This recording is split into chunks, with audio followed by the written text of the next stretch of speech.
तर आज मी आपली ही माहेश्वरी पॅक करत होते, तर म्हटलं ह्या साडीविषयी पण तुम्हाला सांगावं, कारण ही साडी पण खूप जास्त स्पेशल आहे. तर ही आहे आपली नारायणी कलेक्शनमधली साडी आणि ही ह्याच कलर कॉम्बिनेशनमध्ये आपण बनवलेली आहे. हिरवा आणि जांभूळ रंगाचं कॉम्बिनेशन आहे हे. तर ह्यात काय स्पेशल आहे? तर ह्यातही नर्मदा बॉर्डरच आहे. ही नर्मदा नदींची बॉर्डर आहे, पण नॉर्मली बॉर्डर थोड्या मोठ्या असतात. नॉर्मल बॉर्डरपेक्षा ही छोटी बॉर्डर आहे. एकदम छोटी पण नाही म्हणणार आहे, पण ही नॉर्मल बॉर्डरपेक्षा थोडीशी छोटी आहे.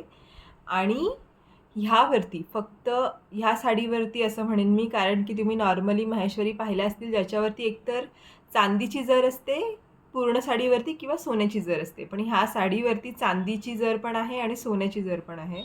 म्हणजे जर तुम्हाला बघायचंच असेल डिफरन्स, तर ही पदराची जी जर आहे ती तुम्ही बघू शकता, त्याची शाईन कशी आहे ती. आणि ही जी काठाची जी जर आहे ती बघू शकता कोणत्या शाईनची आहे ती. तर जी काठाची जी जर आहे ती शुद्ध सोन्याच्या जरीने बनलेली आहे आणि ही जे आपल्या पदराची जर आहे ती पूर्ण चांदीच्या जरीची आहे. तर म्हणूनच ह्या साड्यांना स्पेशल मानलं जातं. म्हणून ह्या साड्या जुन्या झाल्यावरती पण लोकं ह्या साड्या विकत घेतात. तर का विकत घेतात? कारण ते हे जरीतून हे सगळं एक्स्ट्रॅक्ट करून घेतात ते. म्हणून ह्या साड्यांना इन्व्हेस्टमेंटच्या हेतून आपण बघितलं जाते ह्या साड्यांकडे. तर येस, आता ही साडी पण आपण पॅक करतोय.